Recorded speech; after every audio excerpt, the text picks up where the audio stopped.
사랑하는 성도 여러분, 오늘 우리가 함께 묵상할 말씀은 시편 139편 5에서 6절 말씀입니다. 앞선 1절로 4절에서 다윗은 하나님께서 자신의 모든 것을 다 하시는 전지하신 하나님이시다, 이것을 고백하며 찬양했습니다.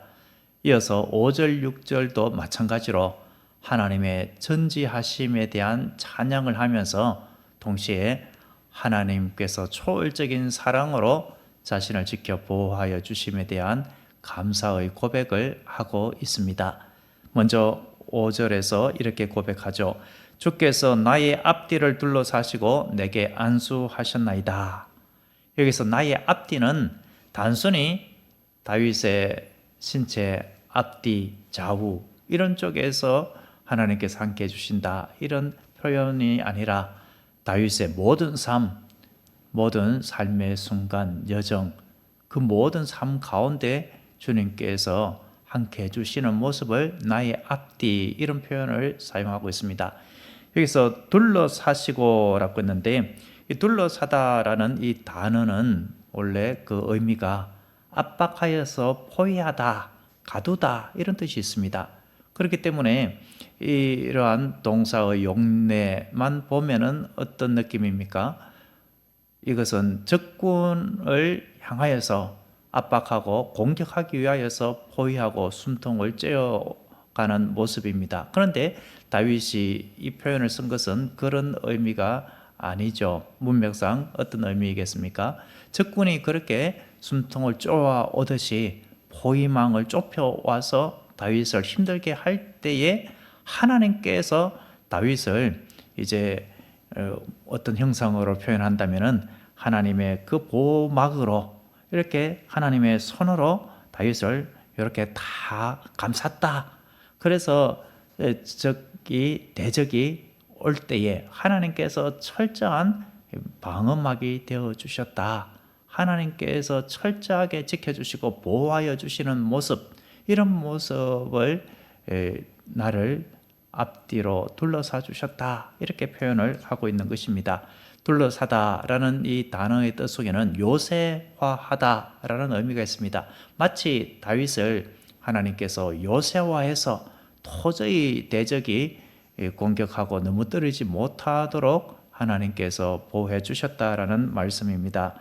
다윗은 하나님께서 자신의 겉모습뿐만 아니라 모든 삶의 순간들, 마음의 생각까지 꿰뚫어 보시고 마음에 무엇으로 인하여 힘들어하고 고통스러워하는지, 하나님 앞에 구하고자 하는 도움이 무엇인지 그 마음까지 아시고 형편까지 아시고, 거기에다가 다윗이 하나님 앞에 나와서 도움을 구하니 하나님께서 철저한 요새가 되어 주신 것입니다. 다윗은 이어서 이렇게 말하죠. 내게 어떻게 했다라고 하고 있습니까? 안수하셨나이다. 이 표현을 원문에 가깝게 직역을 하면은 이렇습니다. 5절을 제가 원문에 가깝게 직역을 한번 해보겠습니다. 그리고 당신께서 당신의 손바닥을 나의 위에 두셨습니다 라는 뜻입니다. 하나님의 손바닥, 그것이 의미하는 바가 무엇이겠습니까? 성경에서 하나님의 손은 하나님의 다스리심, 하나님의 보호하심, 하나님의 은총, 하나님의 내려주시는 복, 이런 의미가 있습니다. 안수 행위가 하나님 앞에 축복을 하는 행위가 아닙니까? 하나님께서 이 사람에게 이런 은혜를 부어 주시옵소서, 이런 마음으로 기도하는 것이 안수 기도가 아닙니까? 그런데 사람이 사람에게 안수할 때는 하나님이시여 이 사람에게 하나님의 은총, 복을 내려주시옵소서라는 축복의 의미가 있죠. 그런데 하나님께서 친히 사람에게 안수하신다, 이 의미는 어떤 의미이겠습니까? 하나님은 복의 근원이지 않습니까? 그렇기 때문에 하나님께서 사람에게 복을 빌어준다, 이것은 적절한 표현이 아니다라고 했죠. 하나님의 안수 행위는 하나님께서 친히 복을 내려주시는 은총의 손길입니다. 복을 그대로 내려주시는 모습이죠. 다윗은 하나님의 보호 아래에 있으면서 하나님께서 나를 다스려 주시고 보호해 주시고 은혜와 복 내려주시는 하나님, 그 복은 늘 동행하심의 복, 이런 복으로 함께해 주심을 감사하고 있는 것입니다.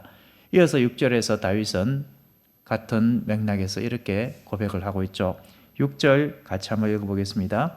이 지식이 내게 너무 기이하니 높아서 내가 능히 미치지 못하나이다. 표준 새 번역은 이렇게 번역합니다. 이 깨달음이 내게는 너무 놀랍고 너무 높아서 내가 감히 청량할 수조차 없습니다.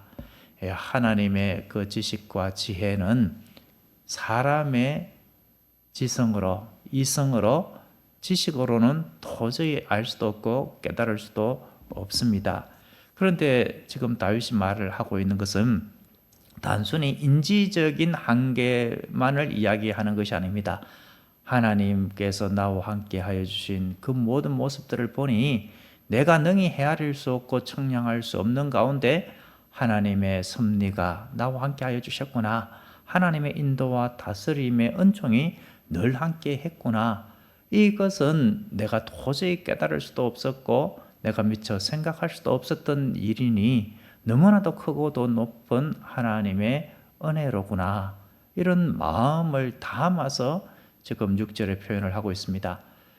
본문을 묵상하면서 자연스럽게 설교 전에 우리가 함께 부른 찬송가 304장 가사가 떠올랐습니다. 그 크신 하나님의 사랑 말로 다 형용 못하네. 하나님의 크신 사랑은 청량 다 못하네. 영원히 변치 않는 사랑 성도여 찬양하세. 다윗의 고백이 바로 이 찬양의 가사였던 것입니다.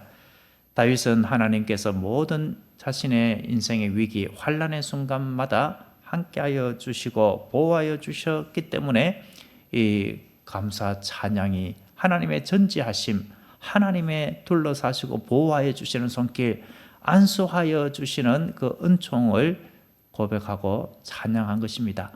다윗의 이 고백과 찬양에는 하나님의 백성들, 저와 여러분들, 우리 성도들을 향한 권면의 마음도 담겨 있습니다. 어떤 권면의 말씀이겠습니까? 나와 함께 하여 주신 하나님, 환난 가운데서 나와 동행하여 주시고 둘러 진쳐 주시고 보호하여 주신 하나님이 너희들과도 함께한다. 이스라엘 백성들이여, 하나님의 모든 백성들이여, 이 하나님을 굳건하게 신뢰하고 의지하여라. 이 권면을 하고 있는 것입니다. 사랑하는 성도 여러분, 우리도 인생을 살아가노라면은 우리를 숨통을 쬐었듯이 힘들게 하는 고통, 어려움이 있을 수 있습니다.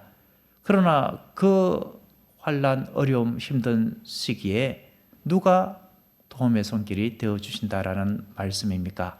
하나님께서 친히 우리를 앞뒤, 좌우, 사면으로 둘러싸서 요새와처럼 하셔서 지켜보호하여 주심을 우리는 믿어야 할 줄로, 우리가 이 말씀을 붙들어야 할 줄로 믿습니다. 시편 46편 1절에서 3절 말씀이죠. 하나님은 우리의 피난처시요 힘이시니 환난 중에 만날 큰 도움이시라. 그러므로 땅이 변하든지 산이 흔들려 바다 가운데에 빠지든지 바닷물이 솟아나고 뛰놀든지 그것이 넘침으로 산이 흔들릴지라도 우리는 두려워하지 아니하려로다. 하나님께서 우리의 삶을 책임져 주십니다. 때를 따라 은혜를 베풀어 주십니다. 이러한 하나님의 말씀을 믿고 우리는 잠잠히 하나님을 바라보아야 하겠습니다. 잠잠히 하나님만을 바라보고 신뢰할 때에 하나님의 보호하심, 도움의 손길이 우리와 늘 함께 할 줄로 믿습니다. 기도하겠습니다. 우리의 앞뒤를 애워 사시고 보호하시는 하나님 아버지, 오늘도 우리를 지켜주시는 주님의 손길을 믿음으로 바라봅니다. 이해되지 않는 상황 속에서도 두려워하지 않게 하여 주시고 주님만을 신뢰하게 하옵소서. 조급하지 않게 하시고 잠잠히 하나님을 기다리는 믿음 가운데 굳건하게 서게 하옵소서. 오늘 이 하루도 주님의 보호하심 안에 주와 동행하게 하시고 감사와 찬양이 넘치게 하옵소서. 예수 그리스도의 이름으로 기도드립니다. 아멘.